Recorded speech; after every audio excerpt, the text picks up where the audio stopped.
당신이 생각하는 그 사람이 아니다. 내가 100% 확신을 갖고 얘기하는데 당신이 자기 자신을 누구라고 생각하든 당신은 그 사람이 아니다. 이 사실을 자주 떠올리길 바란다. 그러면 이 작업이 훨씬 쉬워진다.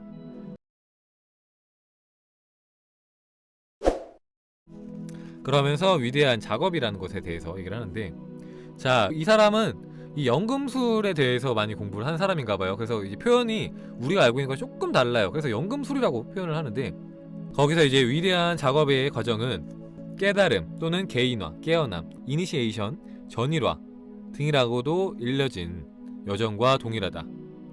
한마디로 말해서 자신이 처량하고 고립된 개인이라는 뼛속 깊은 동일시에서 점점 벗어나 신이라는 거대한 대양의 파도임을 깨달아가는 과정이다. 여기에는 대단히 고귀한 노력이 필요하긴 하지만 이것을 추구하는 것은 많은 현실적인 보상을 가져다 준다. 자, 무슨 말이냐면은, 자, 이 사람이 말하는 위대한 작업의 과정이라는 것은 우리가 흔히 알고 있는 그 깨달음의 과정이다.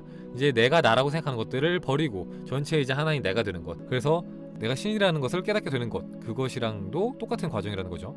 그렇게 해서 이것을 하기 위해서는 굉장히 많은 노력이 필요하지만 그렇게 했을 때 우리는 굉장히 많은 보상을 얻을 수 있다. 이제 뭐 시크릿을 깨닫다도 보면은 우리가 시크릿을 정말로 하기 위해서, 그러니까 내가 정말로 의식적으로 원하는 것을 얻기 위해서는 전체이자 하나인 내가 돼야 한다고 하잖아요. 그죠? 뭐 트랜스팽에서도 그렇고 내가 바라면서 바라지 않는 상태가 돼야 한다. 그게 이제 무위의 상태가 돼야 한다고 하는데, 그게 다 이제 그거 이 말입니다. 내가 깨달음을 얻어야지 내가 원하는 대로 자유자재로 살 수 있다라고 얘기하는 거예요. 시크릿은 그냥 쉽게 할 수 있는 것처럼 써놨지만, 자, 근데 이게 사실은 깨달음이라는 게 뭐 사람들이 생각할 때는 나 깨달음을 얻었어. 그래, 이제 나는 이제 내가 원하는 것들을 모두 다 내 마음대로 할 수 있겠구나 라고 생각하는 경우들이 있는데, 그게 아니라 깨달음이라는 것도 계속해서 이어집니다. 계속해서 깊어져요. 한 번 깨달음 왔다 끝이 아니라 시작일 뿐입니다. 시작. 난 이제 끝이구나가 아니라 계속해서 깨달음이 있어요. 그래서 여기서도 이제 표현이 되어 있는데 뭐라고 되어 있냐, 위대한 작업의 수준이 깊어질수록, 그죠? 이게 똑같은 말입니다. 깨달음이 깊어질수록 우리의 의식은 진화하고 통합되며 의식이 이렇게 변성될수록 우리의 만족을 위한 멋진 세속적 기회들을 포착하고 활용할 수 있는 역량도 훨씬 커진다. 내 힘이 훨씬 더 커진다는 거죠. 내가 깨달음이 깊어질수록 내가 나와 세상을 분리하는 것, 나와 남을 분리하는 이 이원성의 마음을 내려놓는 그 깊이가 커지면 커질수록, 그러니까 제가 말하는 거잖아요. 현존도 깨달음이라고 할 수 있습니다. 깨달음, 현존이라는 거를 진짜 제대로 한다면은 1초만 해도 깨달음이라고 표현할 수 있어요. 근데 보통은 이제 여러분이 말하는 현존은 현존이 아닌 경우가 되게 많아요. 한 98%는 아마 현존이 아닌데 현존이라고 착각하는 경우가 많습니다. 그냥 집중을 좀 많이 했을 때, 극도로 집중했을 때 이 정신적인 쾌락이 오면은 그 현존이라고 착각하는 경우가 있는데, 그건 아니고 더 깊어질 수 있는데, 어쨌든 간에 그 현존에서 그 전체이자 하나의 나를 체험하는 것도 그냥 이 깨달음의 이제 시작일 뿐인 거예요. 그냥 뭐 그걸 해서 끝이 아니라 그냥 시작일 뿐인 겁니다. 그래서 나아가야 될 길이 굉장히 많아요. 그 뒤로도. 자, 어쨌든 이 위대한 의식을 할수록 내 힘이, 역량이 훨씬 더 커진다.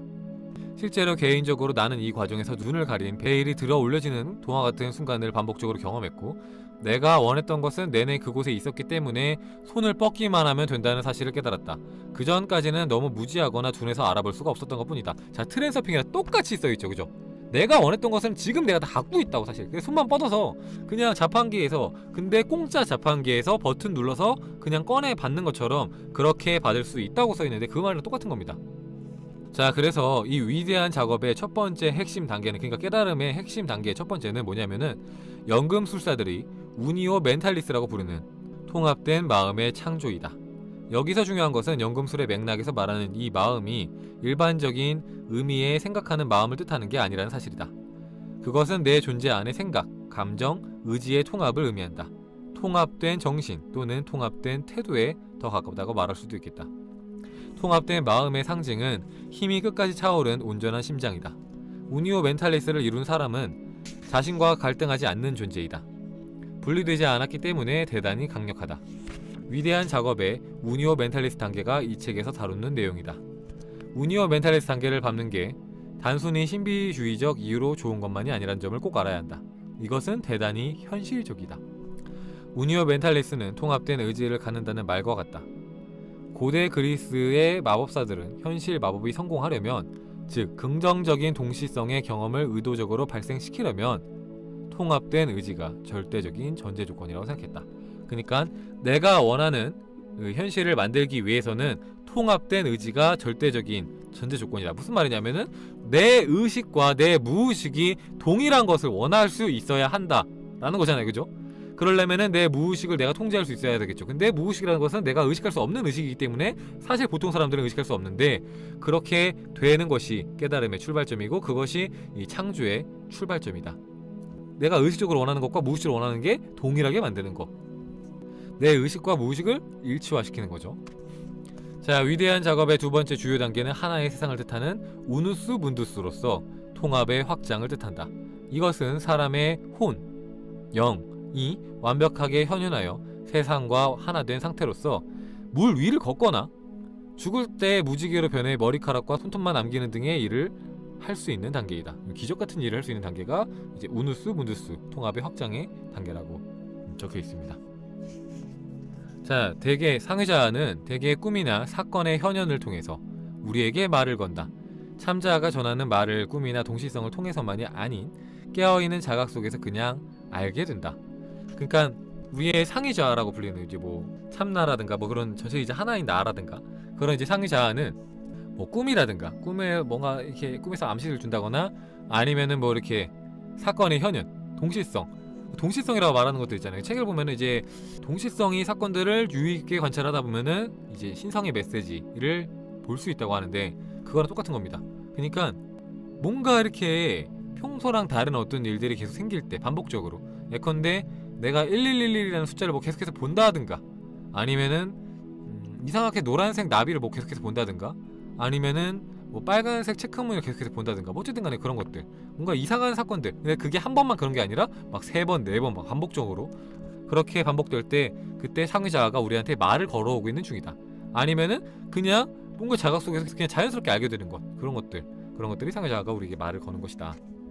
꿈이라든가 아니면 느낌, 이런 것들. 자, 인간 대부분이 광대한 참자를 의식하지 못하는 것은 우리 모두가 자신을 분리되고 소외된 에고, 잔인한 운명과 외부 상황에 휘청이며 흔들리는 고립된 작은 입자로 경험하는 것에 대한 강한 관심이 있기 때문이다.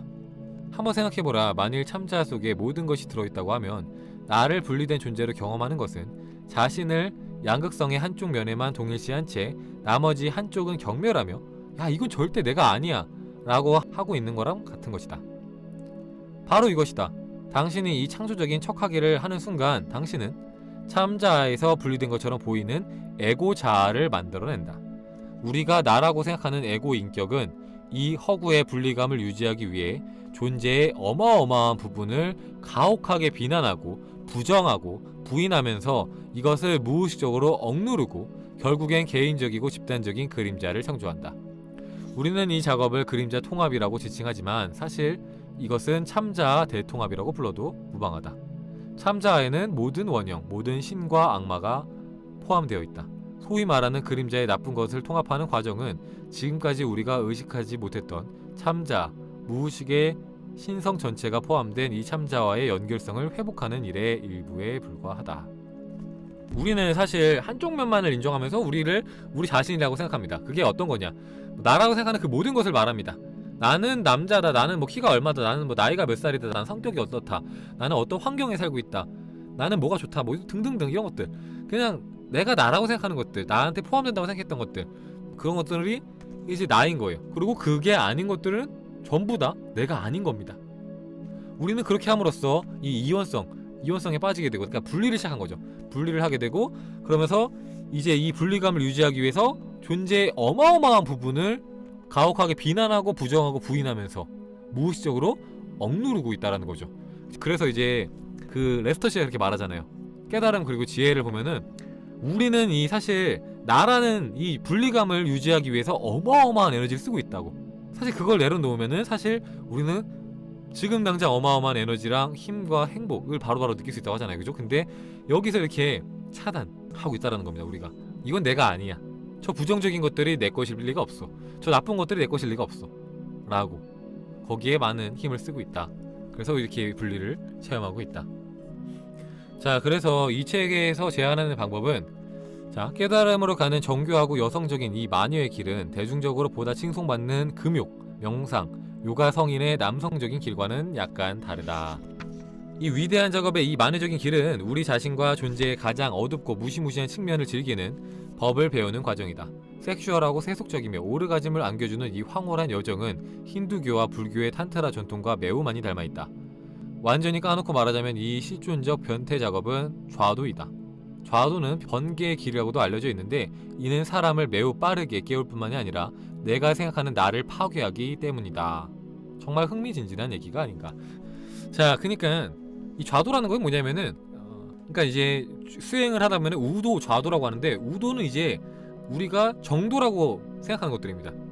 윤리적인 규칙 및 사회적인 관습을 채택한 그런 수행법이라고 생각하면 되고, 그리고 이제 좌도는 정반대의 사고방식, 금기를 타도하고 도덕적인 기준을 버리는 것. 그러니까 사람들이 이건 하면 안 돼 라고 말하는 것들을 그게 왜 안 돼? 라고 말하면서 하는 쪽이 좌도예요. 그래서 이 단전업도 우도, 좌도가 있습니다. 저는 여러분에게 제가 알려드린 거는 우도예요. 우도기 때문에 그걸 하면서 이상한 현상을 겪을 일은 없어요. 그러니까 제가 알려드린 것 이외로 다른 행동을 하지 않는 이상은 나쁜 일이 생길 수가 없습니다. 근데 좌도로 수행을 하면은 귀신이 씌인다거나 귀신이 보인다거나 뭔가 이렇게 호흡이 불편해진다거나 머리가 아프다거나 그런 일이 생길 수 있어요. 근데 그런데도 불구하고 좌도를 왜 하냐? 좌도는 굉장히 빨라요. 그러니까 수행을 할 때 느는 속도가 굉장히 빠릅니다. 제가 좌도, 우도 다 해봤거든요. 해봤을 때 좌도는 탈날 확률도 높지만 잘 될 확률도 높아요. 그러니까 이게 하이 리스크, 하이 리턴이라고 하잖아요. 그러니까 위험성이 크기 때문에 얻는 것도 좀 많아요. 마찬가지로 제가 봤을 때 이걸 무조건 권할 수가 없는 게 이 책이 좌도라고 대놓고 써놨기 때문에, 그죠? 그래서 무조건 권할 수가 없습니다. 이게 좌도기 때문에 막 써있는 것들도 다 어떻게 보면 되게 세속적이고 되게 어떻게 보면은 사람들이 나쁘다고 말하는 것들도 그냥 버젓이 쓰여 있잖아요, 그죠? 하지만 그런 만큼 빠르게 현실을 바꿀 수 있는 힘 또한 굉장히 크다라는 거죠. 자, 그래서 뒤로 와서 자 66페이지를 보면은 자 아마도 이 책에서 여러 번 반복하게 될 개념 하나를 확실하게 설명하겠다. 이 개념이 이 작업의 핵심이다. 그러니 부디 확실하게 배우길 바란다. 그 개념은 바로 이것이다. 당신은 당신이 생각하는 그 사람이 아니다. 당신은 당신이 생각하는 그 사람이 아니다. 내가 100% 확신을 갖고 얘기하는데 당신이 자기 자신을 누구라고 생각하든 당신은 그 사람이 아니다. 이 사실을 자주 떠올리길 바란다.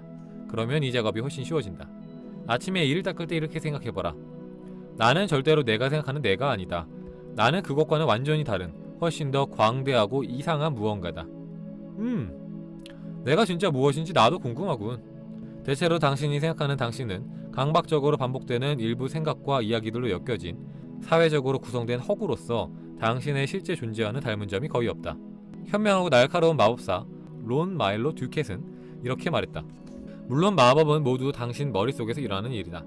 문제는 그 머리가 당신이 생각하는 것보다 미친 듯이 크다는 것이다.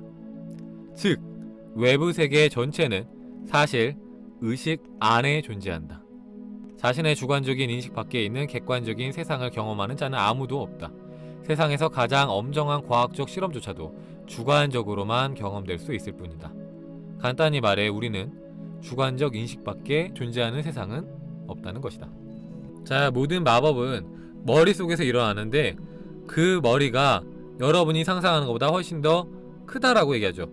그 머리, 자, 즉 외부 세계 전체는 사실 의식 안에 존재한다고 얘기합니다. 그러니까 여러분 외에 있는 그 모든 것들, 이 세상, 이 나라, 이 우주, 그리고 전 은하계, 그 은하계 넘어있는 그 모든 것들 또한 우리 의식 안에 있다.